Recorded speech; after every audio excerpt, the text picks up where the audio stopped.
Oh, we should probably see 50 enemies die pretty damn quickly here. Look at the chain reactions!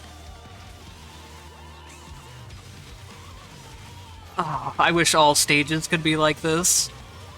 I'm not even having to reapply it or anything. Everything just died.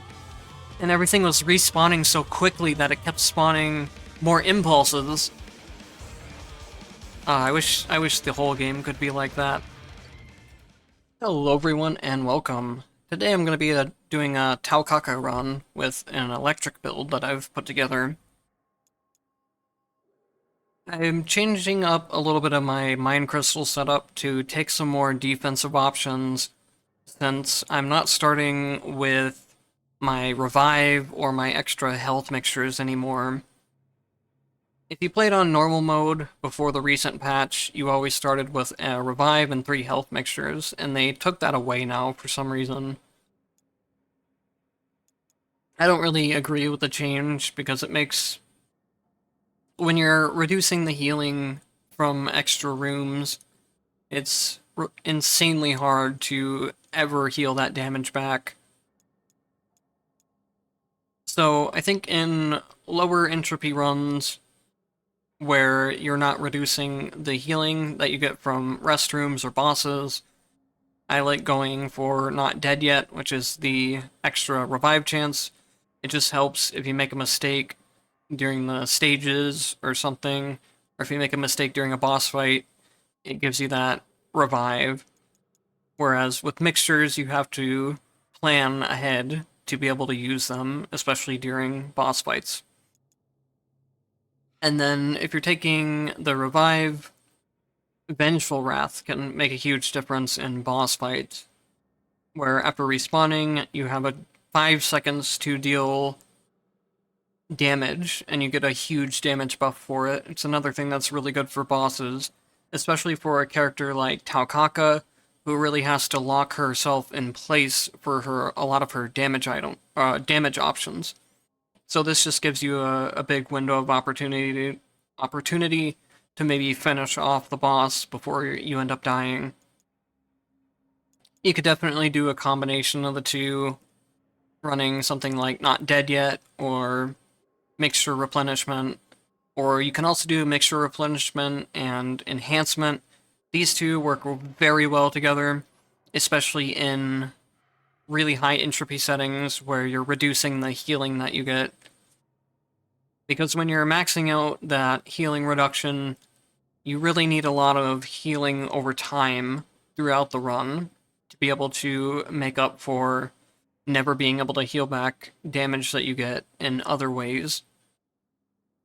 So I think these two are better overall and better for really high settings, but the escape death and the respawning have a lot of really good uses too.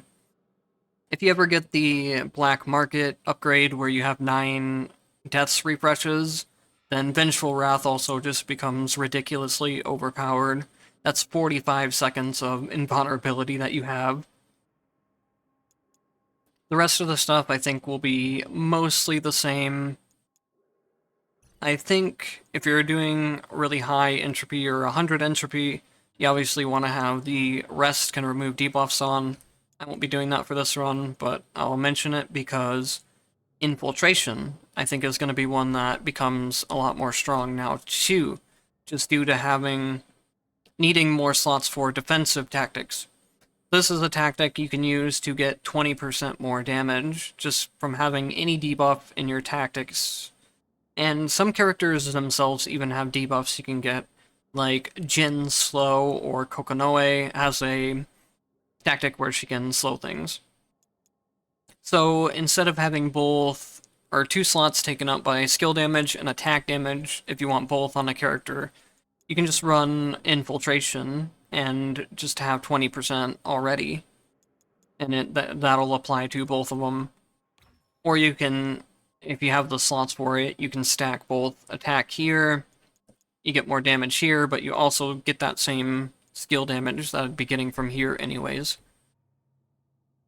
If people want me to do a more in-depth discussion about mind crystals, I can do that. I'm gonna try not to spend too much time on the intro of this video. So here are my entropy settings. I'm running at 50 for now, especially with Taukaka. I'm not nearly as good with her as some of my other characters. I really especially have a hard time with her at boss fights, but it's a lot of the difficulty settings, just at 7-minute timer. I'm not reducing the healing I get back. I take a lot of damage on Taukaka. And then I don't like reducing things like the item prices or the item selections or the potential selections, since they help me show off the specific build that I want to show in the video. Debuff is always something I considered kind of like a free slot before, but now, since there's issues of needing to take more defensive tactics, it's harder to give up the tactic slot for, or the mind crystal slot for it now. So I have it turned off. The other big thing is that if you get the debuff where enemies drop bombs on their deaths, especially for melee characters, it becomes extremely deadly with the standard enemies spawning more and the enemies attacking faster. And another thing you have to think about is the debuff that gives enemies extra armor. While the enemies have that extra layer of armor on, they also all have super armor. So this can be another thing that's very difficult for some of the melee characters to deal with. You'll be trying to stop like a group of other melee enemies, and they'll just hit you back and deal a ton of damage since there's so many enemies stacked on top of each other, or like you'll try to go deal with a lot of the projectile enemies since there's so many projectile enemies now. And it'll be a lot harder to deal with those projectile enemies with all of them having super armor.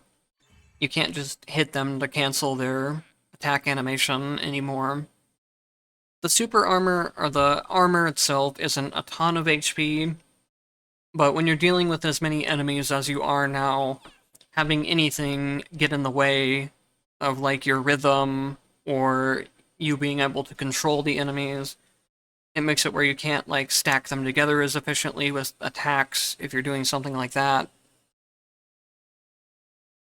There's just a lot of things that can do to really make the run more annoying and more difficult. So the run I'm going to be going, or the build I'm going to be going with is Skill Lightning, Thunder and Lightning, Attack Lightning, and Pulsing Lightning. Skill Lightning is different than the skill Chain Lightning. It's weird, they have really similar names. But what Skill Lightning does is when your skill hits an enemy, it inflicts a debuff on them. When they die, they'll explode. Thunder and Lightning helps out for boss fights because enemies won't need to actually die anymore. They can just be hit by the Chain Lightning, and the Chain Lightning will set off the effect. Otherwise, you would never be able to proc the impulses from Skill Lightning on bosses. Another thing that's going to help out with the Skill Lightning effect is Pulsing Lightning. When an impulse hits an enemy, it inflicts lightning on them, and then when that enemy is eliminated, they'll unleash an impulse of their own. That's going to let impulses really chain around to different parts of the screen, and it's funny because it's also going to create a positive infinite feedback loop on bosses, to where the impulse will explode on the boss, and then that impulse itself can apply the debuff again, which just makes another impulse go off as soon as the Chain Lightning hits it. So it works like Frost Cold, to where once I put that stack on an enemy, I hit the enemy 5 times, it procs my Chain Lightning, which procs the impulse, and applies another debuff of impulse onto that enemy.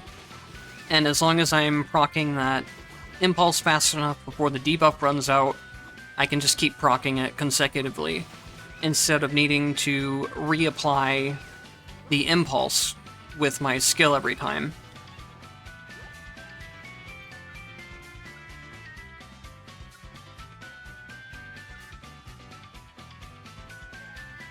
I need to be looking for...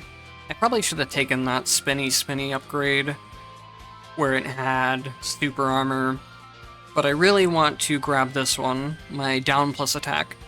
It's going to be racking up a ton of hits for the chain lightning. Either just to deal damage with the chain lightning itself, or to start that, or to really proc the impulses off of my chain lightning once I get into boss fights.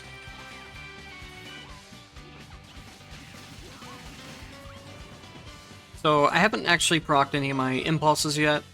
You can see even just having chain lightning now is pretty strong. It was strong before the patch, and having more enemies for it to chain to just makes it even stronger once you get it upgraded. And here's what I was saying about projectile rooms can get really out of hand quickly now. And if enemies are having an extra layer of HP and super armor on top of that, it becomes much harder to deal with, especially as a melee character. And then it also applies to having a really hard time being able to heal throughout the run as well, because it's much easier to just take random damage now. And of course you could always just like turn down the enemy count too, instead of going for where you're able to heal. If you like having your damage permanent and you're struggling with the enemy count, you can also adjust things. You can always adjust everything to what your preference is, but I like having the high enemy count on. I feel like it makes me like play more strategically in enemy rooms, because now I'm having to really prioritize specific enemies more than others. So for your impulse upgrades, you want to be getting either shapeshift or become larger in range. I don't really care about the paralysis, though maybe it would stun lock bosses, but I've never really seen it do a whole lot to them. So I like having the larger range. Larger range and shapeshift seem to be about the same thing. I've never really noticed too much of a difference between the two. They both make it bigger.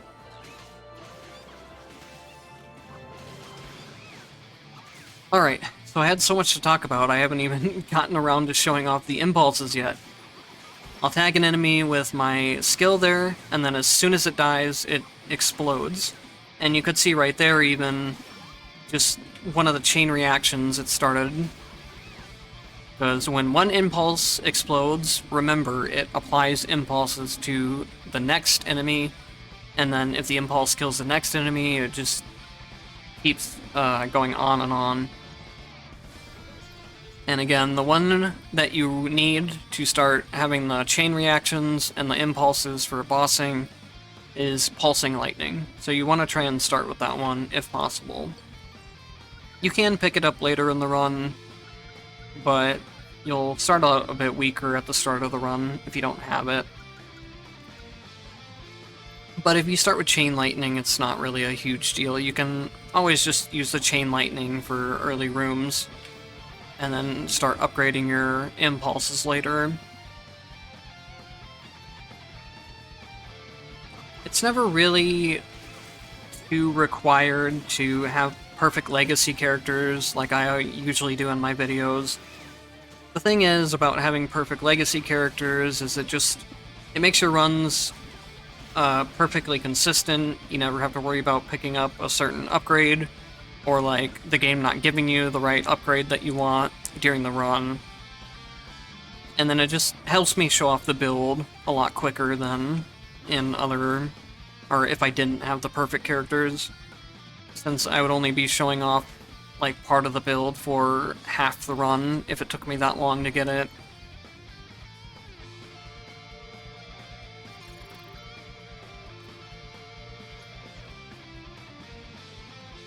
Sortichos might become a little bit stronger too.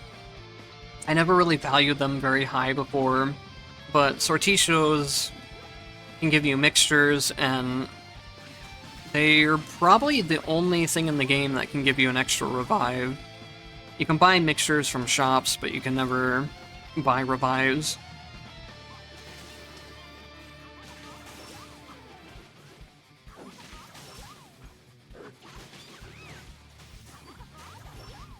Alright, I'll try to start actually, like, playing a little bit better now. I've been having so much to talk about that I'm just not really paying attention to the way I'm playing. The other upgrade you really want to look for your down and attack is the one where it shoots energy arrows.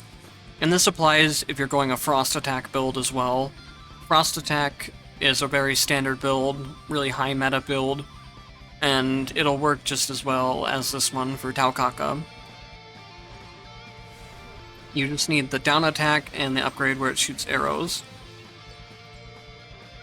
The arrows are nice because they stack a lot of bonus hits onto your attack, or they just let you attack from range, either one you want.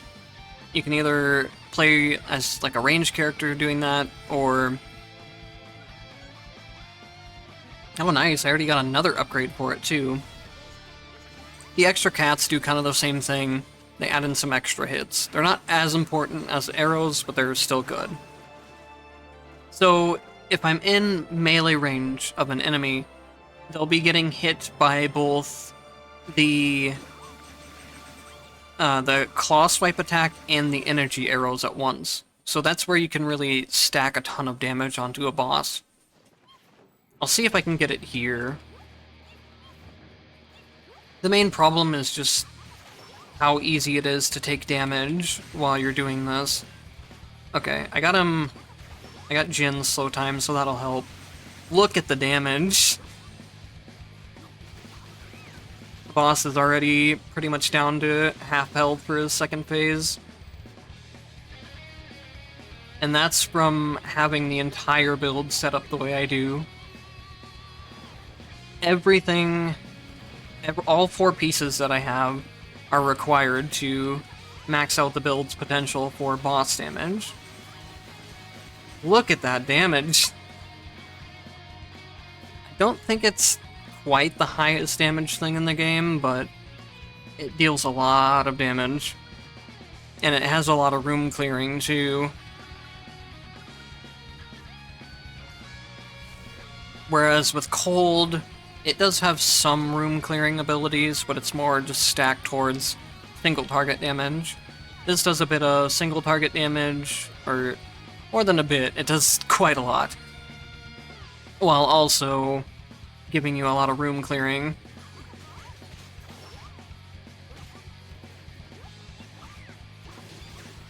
But of course this one does have the downside of really needing all of the 4 specific tactics to really make it work the best. But also, I think I said it before, you can take Impulse as just either a one-off upgrade. It's pretty good just in that slot itself, just thanks to the AoE damage. But once you get the Pulsing Impulse upgrade is where it really becomes strong. So you could do Pulsing Impulse with the Skill Lightning, and then you could do Hold on your attacks if you wanted to, instead of the Chain Lightning.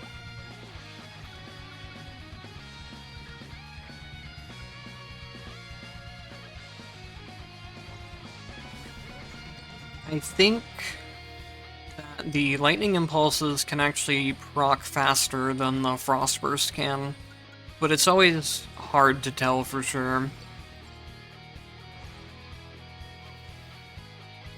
And you also have to remember that the other benefit of taking Frost is you can also take Frost Spikes, where with the Frost Spikes, they deal pretty good DPS on their own, and they proc the Frost Burst for you when you aren't attacking.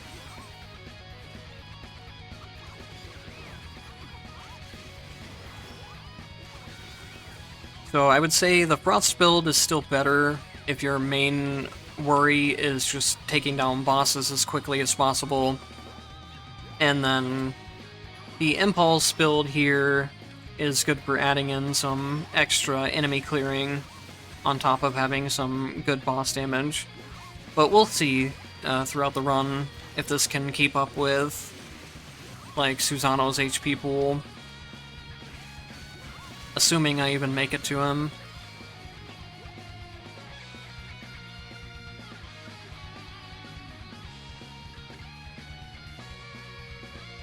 Orbiting Lightning Orb is pretty good to take as well. Especially if you want to, you can make this build more of a skill damage build and skill-based build.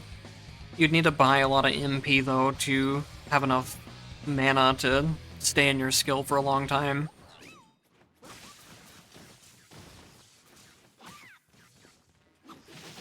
Another tip is to deal with the really high mana cost that it would take to sustain being able to put marks on enemies. What you can do instead is just double tap the skill button anytime you want to apply marks.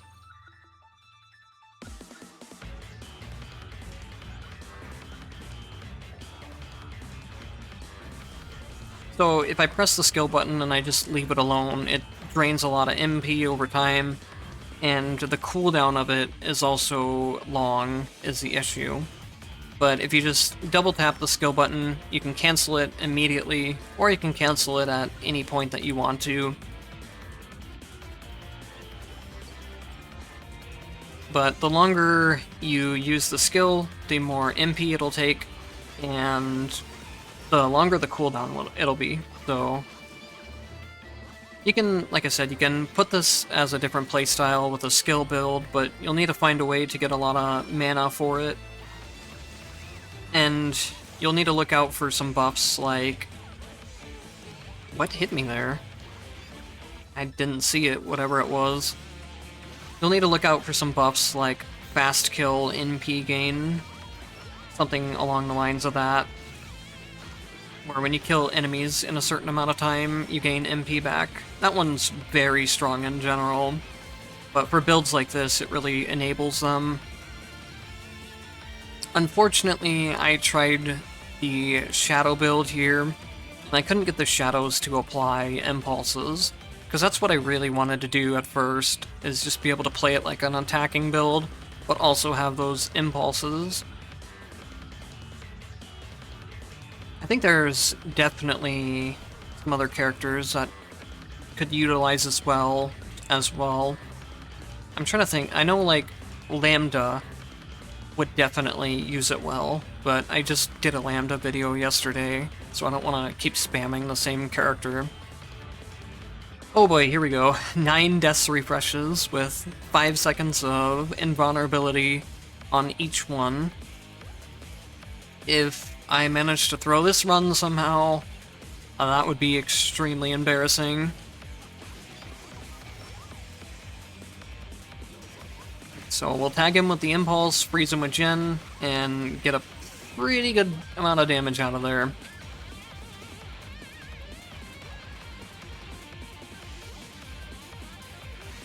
And then same thing here, I'll just do the same rotation. And the boss should go down quick. I'll have to at least try this on Lambda though, so I can compare the DPS with the Frost build that I usually go. This upgrade, if you see it, you might want to take it, especially if you're not really running more of a skill build, if you're running an attack build. Or mostly in case you get the floating eye enemy. He is really difficult to hit as Taukaka. So what this one does, it helps a lot for Oreed as well, if you get her.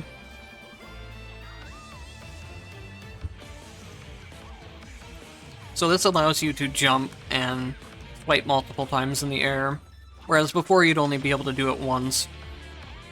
And... hold on, I need to check something. Okay. I was worried I didn't re-enable my controller again, but it looks like I did. So the thing that makes that aerial attack a lot stronger is that when you hit an enemy, it kind of pops you up into the air, like you can see here. So that'll let you get a lot of consecutive hits on bosses like Oreed and the Floating Eye.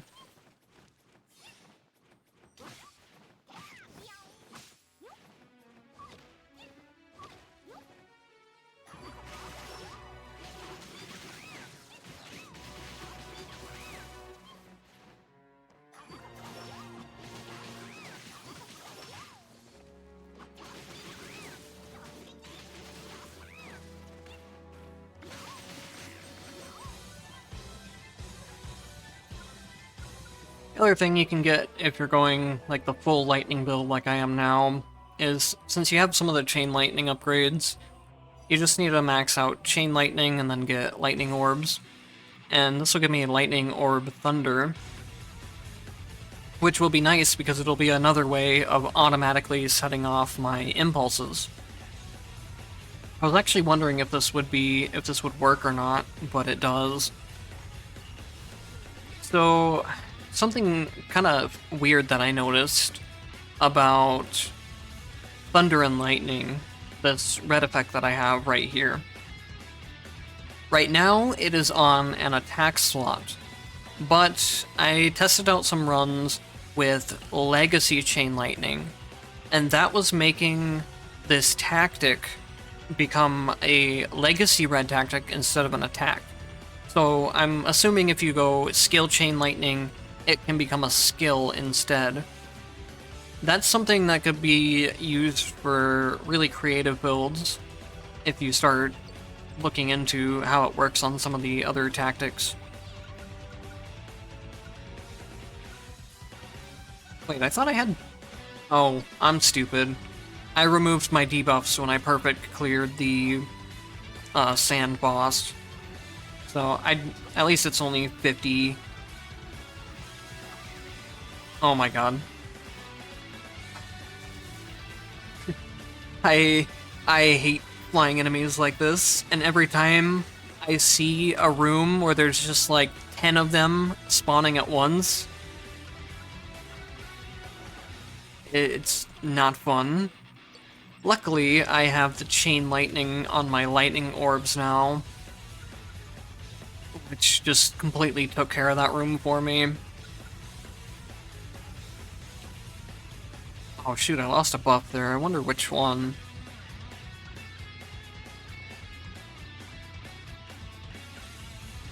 I kind of want to test this one out to see if it would apply the impulses. I'm sure it would.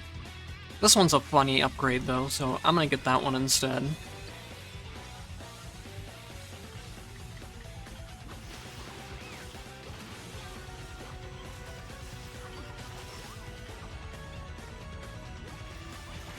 So now that I have the chain lightning on my lightning orbs, whenever those are active, I should probably just be able to run around tagging enemies with the impulse debuff. And then the lightning orbs will do the rest for me.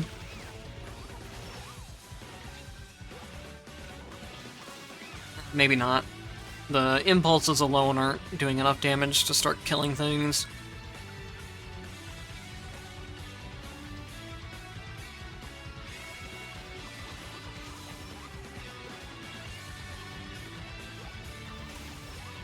Ooh, there was a good explosion.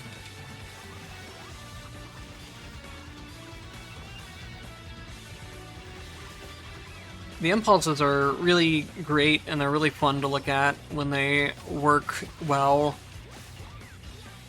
One of the real downsides of them that I've seen most often is just I'm pushing enemies together while I'm attacking them, usually. So a lot of times it just ends up being I kill all the enemies at the same time from just my regular attacks, instead of the impulses really being able to chain back to back. If the next group of enemies spawns fast enough, sometimes you'll kill one group of enemy, and then the next one spawns, and it'll like instantly kill all of those because of the impulses exploding and then the impulse is being applied to all the new enemies, which also explode.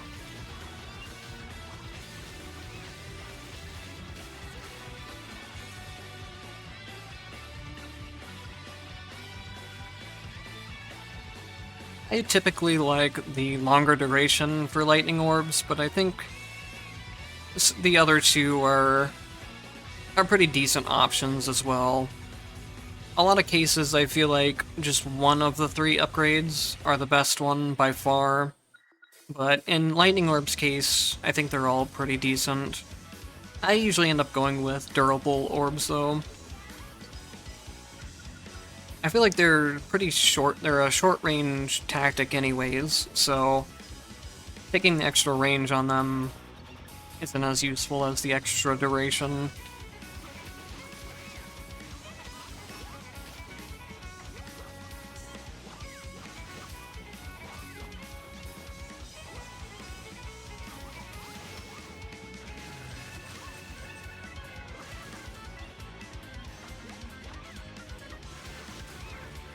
I haven't really been explaining Taukaka's other attacks, but I have a potential where when I do my hold attack, it leaves behind the claw marks. That one's pretty decent. And then I did explain the one where I can attack multiple times in midair, and I also picked up one where I can throw balls out every time I attack. None of Taukaka's moves are really too notable, either in a way of being great or being bad. He's kind of like Noelle, where stacking everything onto her down plus attack is just far, far more DPS than any other build. So that's the one I would usually recommend. Upgrading the dash attacks are pretty strong as well. They just don't quite do as much DPS to bosses, since most of the builds that are good at killing bosses are ones that are dealing a ton of hits, just thanks to the way that Chain Lightning and Frost attack scale off of hit count. Glad I got I to show off here. I can show off what I was meaning about having the extra mid-air attacks. It'd be really hard to damage this boss otherwise, aside from just smacking the tentacles as they spawn, but here it was just no problem at all. It's also funny because, haha, infinite balls. It's the only time I'm gonna say that word on camera, so enjoy it.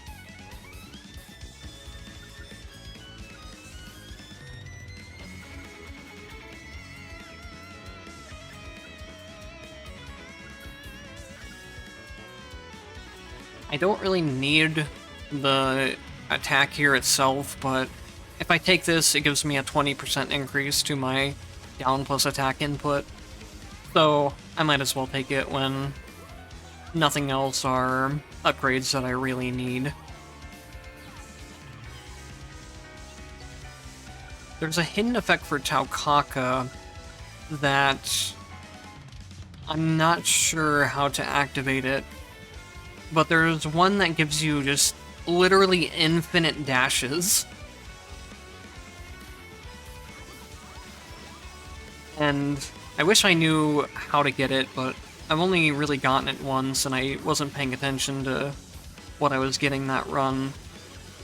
I think it's probably some combination of triple dash and the up plus dash potential.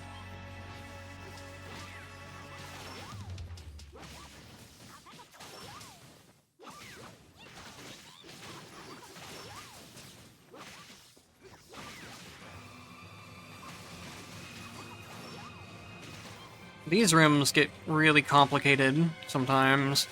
They already had really high enemy spawn rates before, and now it's just even more enemies on top of that. They had a lot of, or they had high both enemy counts and spawn rates, I should have said.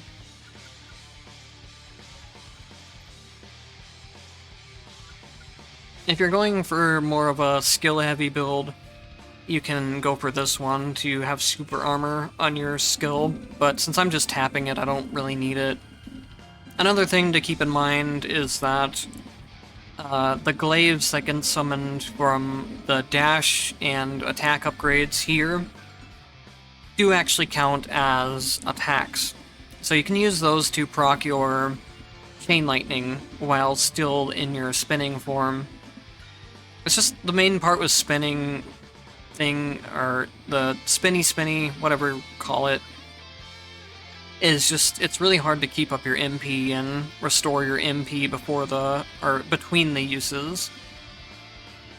And then there's another problem with her SP skill, to where if you're not using your a lot of hits of your attack, of your spinny attack, you're never really gaining SP. And I think they need to change this, because if you go clone build, then you just don't have SP for that run.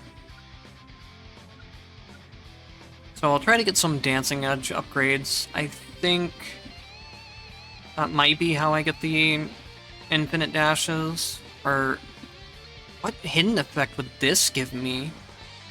If that's where the dashes are, that would be extremely weird.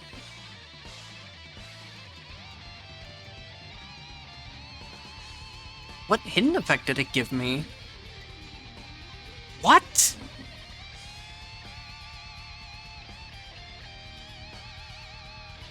A lot of the hidden effects in this game I found are usually intuitive from what I've seen, but why is that on the SP skill? When you have a skill that modifies your dash, and you have something that gives you 3 dashes, why is that on the SP skill? Oh, whatever. Infinite dashes! So, I'm curious if Taukaka can just have infinite invulnerability from that, from having dodge frames. Also, I don't think... Sorry, I hate to keep pausing so much during the middle of combat, but I'd like to be able to check this stuff so I can tell you guys. Yeah, it just never tells me that now every time I dash, I also summon one of the cat servants. I don't know if that's because I have the Watch Your Feet upgrade for this one, where the clan kittens will assist in combat, or if I got that when I got the hidden effect from this. There are some things in the game that I've noticed that I'll find like a move or something that the game just never tells me about. For example, did you know that Jin has a follow-up to his regular skill? It's like you'll cast the skill and then you'll do a dash to catch the enemy off of the knockback of the skill. I think all you need is the unsheathing upgrade, and then you can do it.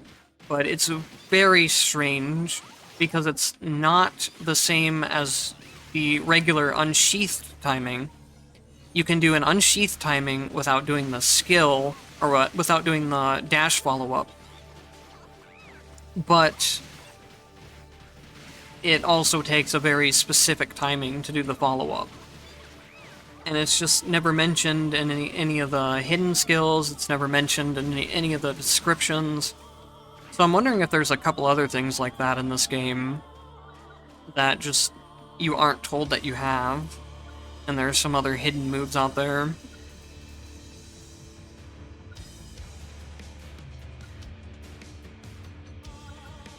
I guess Dodge Thunderbolt would be pretty good. I don't usually pair that. I don't usually like the dodge activated stuff, but since I have infinite dodges, I might as well.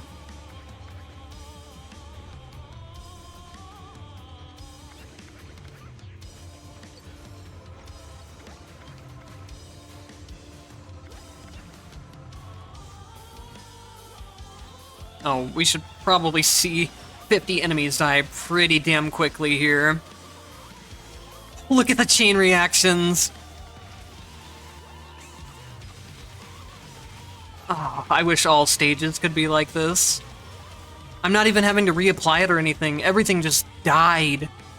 And everything was respawning so quickly that it kept spawning more impulses. I wish the whole game could be like that.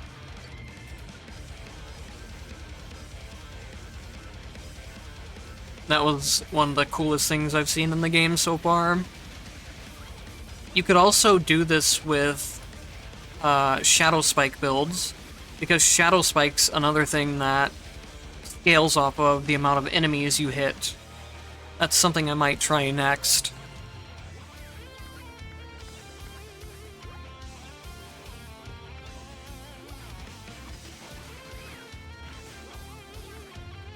Shadow Spike builds, the only issue I have with them is what I was kind of talking about with this build, in that the Shadow Spikes are much better at clearing rooms than they are at clearing bosses.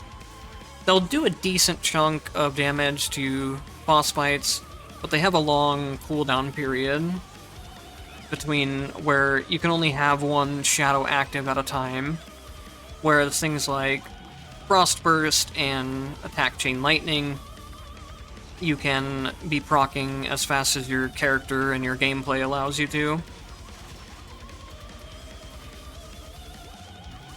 These rooms can get really messy too. A lot of ranged enemies, and then when you put the shielding enemies on top of them, it can make things confusing, because it's a lot harder to find those enemies that are shielding other ones, just in the mess of enemies. I'd really like a restroom somewhere around here, but I'll just use the mixture, it's fine.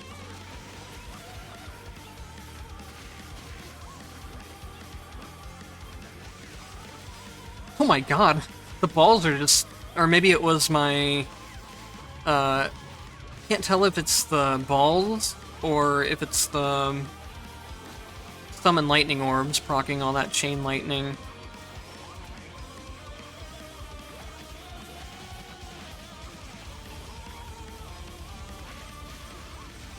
You could also just, do chain lightning as well. Whoa, here's a new one.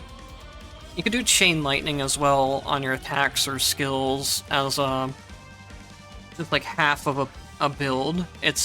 Chain lightning is also something that's very good just on its own. So let's see what this one is. Thunderbolts seek enemies inflicted with lightning and deal 40% more damage. So if I put my impulse on an enemy and I dash, does that mean that the thunder just automatically hits them? That could be really useful for some builds as well.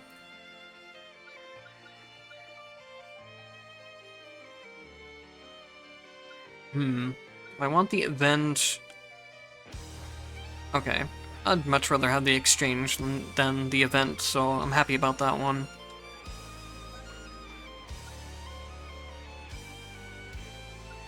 I guess I'll grab this. I don't really need the other ones. This can be kind of nice for some early game movement, because when you're on the ground, you can chain it back to back an infinite amount of times. It's almost like having triple dash or infinite dash. It isn't quite as quick, but it's a lot quicker than just moving around with a single dash.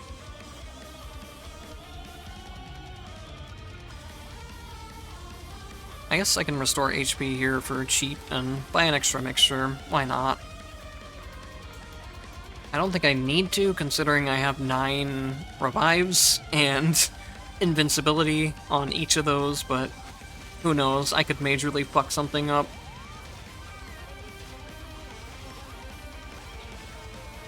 Here's another case where Jin Legacy passive is really going to help enable the build, especially for Taukaka, who has to sit there and really hold down the attack button to get a lot of her DPS out.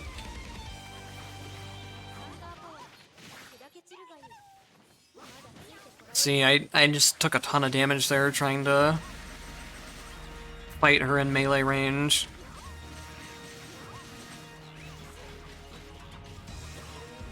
Just hard to play like a hit and run playstyle as Taukaka. Since, like I said, most of her attacks require you to hold down the button, or her attack, her skill, requires you to stay in the skill form. You can't just dodge out as quickly as other characters, it feels like. I guess I'll pick this one up, don't really need anything in particular of my other upgrades.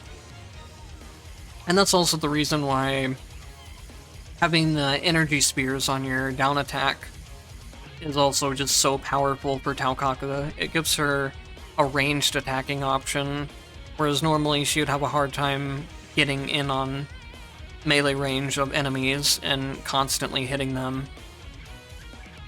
Taukaka is really a character that scales with dealing a ton of hits rather than small amounts of hits in a row.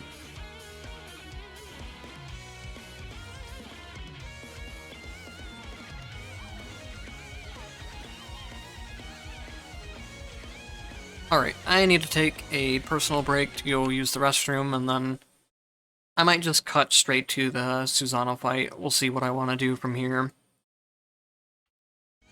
Alright, we are back at the Susanoo boss fight. I didn't do anything in the Omega sector, and the video was already getting pretty long anyways, just due to all the stuff I had to explain at the beginning. So I figured I'd save some time for you guys, save my voice a little bit. My voice is getting really sore from doing a video 3 days in a row, and the amount of times I had to restart recording this one, just either messing up some of the intro explanations or screwing up the Taukaka run somewhere. I'm definitely not used to speaking this much, but I think I'm gradually getting used to it over time. I'd like to start streaming more often once I'm able to just speak that much. Really, for now, though, I think I need to go back to making sure I take the weekends off and just doing Monday, Wednesday, Friday as commentary videos.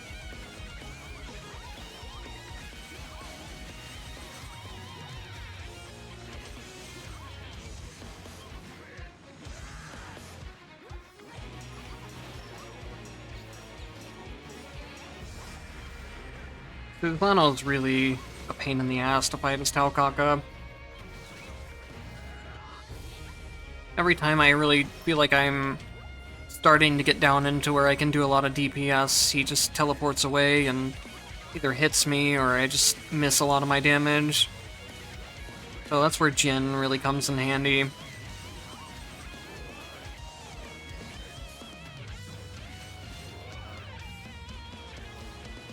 Assuming I actually use my dodges properly to proc the Jin in the first place. Here I should get a lot of DPS off. A decent amount. Whoa! That was cool! I finally saw the lightning strikes. So there what happened is I got the dodge, which procced a bunch of lightning strikes from that tactic. It's just whenever you dodge, you spawn multiple lightning strikes. And then those lightning strikes had lock-on, thanks to the red effect I picked up just recently. So yeah, that red effect could... Oh, I am seeing possibilities. I wonder if I can stack that red effect and the red effect where there's a red effect when a lightning touches the ground, it spawns holy spears on its location. Can I combine these two? I might have to do some experimentation for that later. Also, you could see there really how broken having the infinite dashes hidden effect is, to where when he's doing this, I'm just pressing... He died? What did he die to? Did he just die to kittens? Could I possibly do a run where I kill Susanoo with nothing but spamming dash? Oh, there is another idea. Oh man. Don't be surprised if there's a video out maybe tomorrow or Sunday that's something like killing Susano with kittens only, or something stupid like that. Oh, this is why I love this game. There's so many different combinations of different builds and tactics you can do. It really keeps the runs feeling fresh no matter how many times I play the game. Whereas with a lot of other games, even roguelikes or non-roguelikes, they have a lot of sense of repetition to them after you play enough of them. But this one, I think, is going to keep me occupied for quite a long time, especially as they keep adding in really nice updates for it, like they have been so far.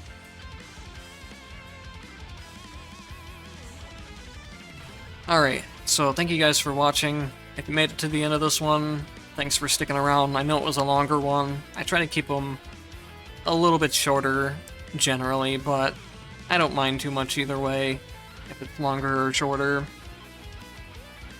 So thank you for watching, and I'll see you in the next one.